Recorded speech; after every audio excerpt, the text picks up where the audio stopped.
Comment vous définiriez ce qu'est une bonne relation client pour une entreprise comme Sephora? Pour moi, une bonne relation client, c'est d'abord une philosophie d'entreprise qui place le client au cœur de nos préoccupations.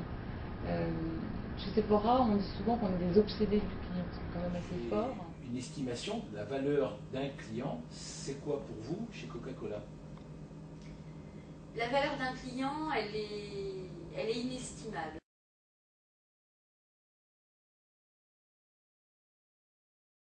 On va parler de fidélisation.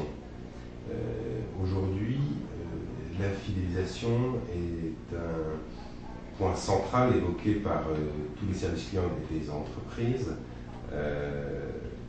Vous êtes donc dans un environnement assez concurrentiel, on peut le dire. Alors, qu'est-ce que, pour vous, qu'est-ce qui crée la fidélité ? Je dirais que d'abord, ça paraît peut-être évident, mais c'est la satisfaction. Satisfaction et fidélité. Alors, moi je ne suis pas certaine, ça s'appuie sur mon expérience passée, que le lien soit immédiat en fait. Ce que j'avais pu constater dans d'autres secteurs d'activité, c'est que plus un client était régulier avec l'enseigne, et plus il se déclarait insatisfait. Plus représentatif de la population française, et donc là on a un chiffre clé. Est-ce que ça veut dire qu'on est fidèle pour les mêmes raisons qu'on est infidèle? Est-ce qu'on est fidèle pour du relationnel, de la même manière qu'on est infidèle pour des raisons relationnelles? Absolument.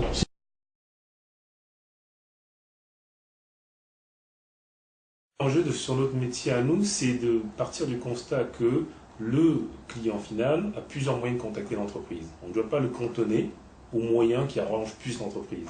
Celui qui gagne, c'est celui qui écoute son client. Les clients, les situations, les contextes, les problématiques. Ouais. Exactement. Et centre de contact aujourd'hui parce que différents canaux utilisés dans nos centres, le mail, le téléphone, le chat, la mise à jour de la base de données Amina. Les données, ils n'en ont jamais eu autant, ils savent tout sur moi, ils savent tout sur toi, ils savent tout sur nous, et ils n'en font rien. Pourquoi ils n'en font rien? Parce qu'il faudrait une intelligence tellement énorme pour arriver à gérer tout ça, et je pense que la solution à ça, c'est pas la gestion des données, c'est la créativité, c'est-à-dire c'est d'essayer de dire, essayons, au travers de gens normaux, d'essayons d'imaginer des choses, et c'est la créativité qui peut donner des solutions.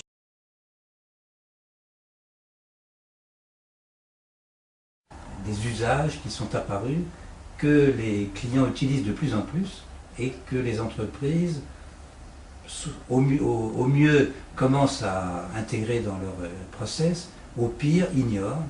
Et donc en ce moment, il y a probablement un problème de gap entre les étapes auxquelles sont arrivés les clients, les consommateurs, et les autres. De la puissance du phénomène Web 2, qui est en fait une inversion de polarité. Le Web 1 était une époque où la toute-puissance était du côté de celui qui émettait l'information, donc plutôt l'entreprise, qui faisait son grand site et les gens venaient fréquenter son site, donc c'est toujours utile et c'est toujours indispensable. Mais la polarité du Web 2, c'est l'utilisateur, c'est-à-dire monsieur et madame tout le monde. On peut faire un peu de marketing d'une nouvelle façon, d'une façon plus participative, en co-construction, je pense.